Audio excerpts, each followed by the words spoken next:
On a blustery Christmas day, it's a beautiful view of the Strip from atop West Cheyenne Avenue near Wallapai Way. But an ugly accident happened at this intersection last night that changed 7 lives forever. It was kind of a big thump. David Mazurowski heard the crash from his home. It actually sounded like something hit our house. Just like these cars are doing. Metro says the driver of a 2002 BMW 300i was headed west on Cheyenne Avenue, but at a high rate of speed. A 2011 GMC Terrain was turning left from Wallapai onto Cheyenne eastbound.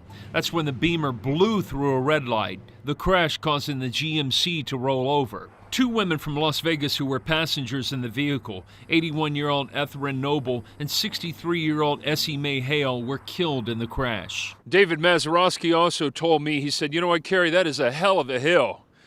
And he's right. A little bit winded just walking up West Cheyenne Avenue.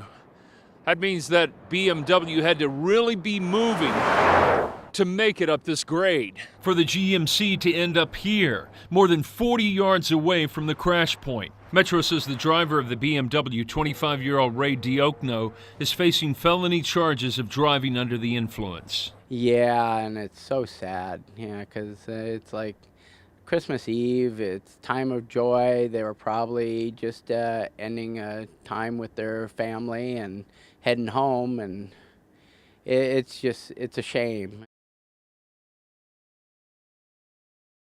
Where you know that you could be your true selves, and within your hearts, you know that you will be accepted and loved. A picture-perfect wedding. Ta-da! For these 2 Texans. Now, marriage is commended to be honorable. But the dream nuptial almost turned into a nightmare. I was pretty upset. I cried in the middle of the airport. Says Cozy Kennard of Fort Worth. She and Lauren Leger were sick when they found out that all of their clothes, including her wedding dress and his tuxedo, were lost on their Spirit Airlines flight from DFW to Las Vegas yesterday. It doesn't matter. We're going to do this anyway. I didn't care if I had to do it in my underwear. Underwear and just the clothes on their back was all they had left. Cozy's sister flew in from Alaska for the wedding.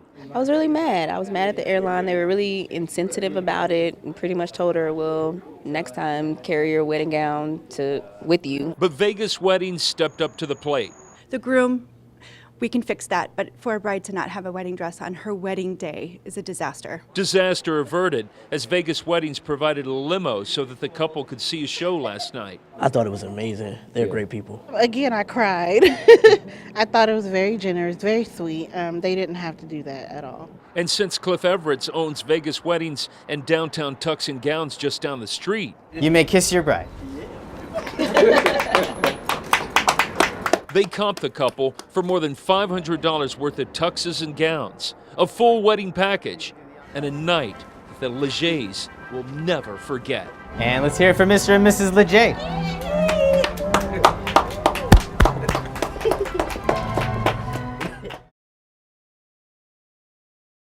Help, I just been shot. This 62-year-old cab driver working for a cab taxi was dispatched to a home in North Las Vegas on Copperstone Court near Alexander and North 5th Street on Wednesday just after 3 a.m. Upon arrival, he sees someone sitting on a power box in the area. Call for a taxi? That man then offers him something to drink. As this was happening, you see another person walking behind the cab to the driver's side window. Within seconds, gunfire erupts. 6 shots were fired in total, 2 of those striking the driver. One of the shots fired went right through this headrest, striking the driver in the shoulder. Now, if that driver would not have leaned forward, that bullet could have potentially struck him in the head. The man was also hit in the back as he was driving nearly 2 miles to this gas station near Cheyenne and the 15. You see him losing consciousness and gasping for air. Okay. Just 6 minutes after calling for help, paramedics and other first responders were at the scene and rushed the man to the hospital. He showed bravery, commitment. He was determined to survive. Tom Ely with the Taxi Cab Authority says for the most part, Las Vegas is a safe place for drivers. In 2014, there were 26 robberies, 39 battery on a driver, and 1 carjacking. That's out of 27 million taxi rides just in 1 year. He says drivers have annual safety courses. Drivers come in and there's a a shorter refresher course. This course for initial drivers is about 7 hours long.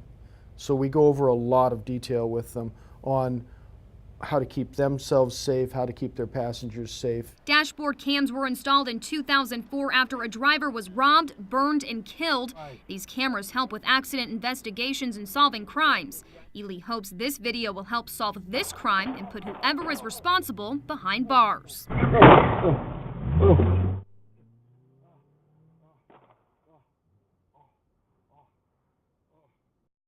We're here to say, no matter what profession you're in, you're valuable. It was 5 years ago when Joy Hoover made her first trip to the AVN Adult Entertainment Expo, anchored at the Hard Rock Hotel, which showcases more than 500 of the adult industry's hottest stars. She was providing hair and makeup to the entertainers working the show.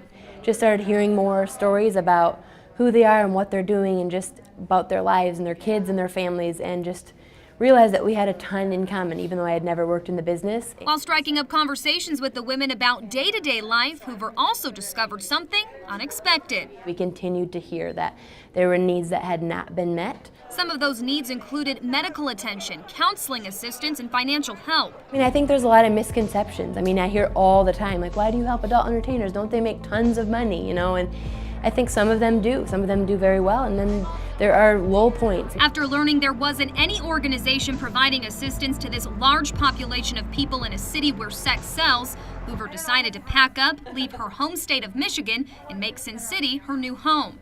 From there, the Cupcake Girls organization was formed. We have an assembly line. Yeah, she has us in tip-top shape to handle all the cupcakes. The group is a nonprofit, non-religious team of volunteers who go to local gentlemen's clubs and nearby brothels, delivering a sweet treat and a helping hand. Don't worry, we got you. And as they're preparing for their shifts, we just give them a cupcake, hand them a resource card, and if they have a minute to chat, we'll just, again, share what the Cupcake Girls do and provide the resources that we do. Some of those services offered to workers include free medical and dental help, legal and domestic violence advice.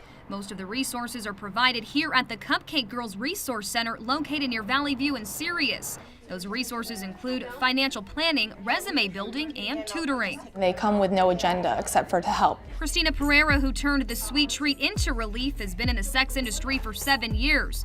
She's worked in every sector, places like strip clubs and brothels. She's now a webcam model. Pereira isn't surprised there aren't more groups like the Cupcake Girls. It's stigma, discrimination, lack of funding. Why would there be? I mean, really, who wants to help sex workers?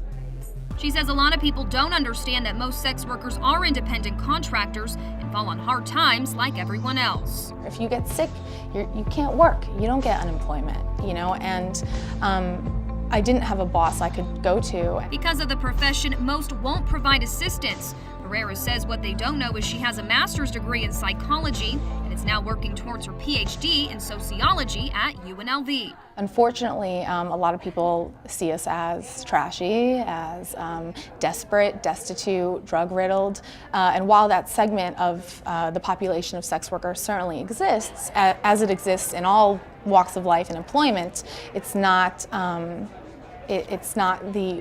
what people think it is. For me, this is a bridge. This isn't an end-all, be-all career for me. It's a bridge to get into something else. Adult entertainer Laura McClymans has also received support from the group. She's been a dancer in Las Vegas for 5 years. Dancers are required to pay the club they're dancing at. Those prices can vary depending on the club and the time of the shift. It's almost like gambling. You may break even, you may come up, you may not have made that much money. You know, you just never know what you're going to get. Over the last 3 years, the Cupcake Girls have provided more than 1,300 connections to women like Pereira and McClymans. The organization has even helped 10% of their clients out of sex trafficking situations. Perfection. Looking into the future, Hoover would like to have a housing structure. That way they could also help the women looking to transition out of the industry. Our goal is actually to expand around the United States. We think that Cupcake Girls should be in every major city. There's entertainers around the world that are in need of resources and support. We sometimes support from afar.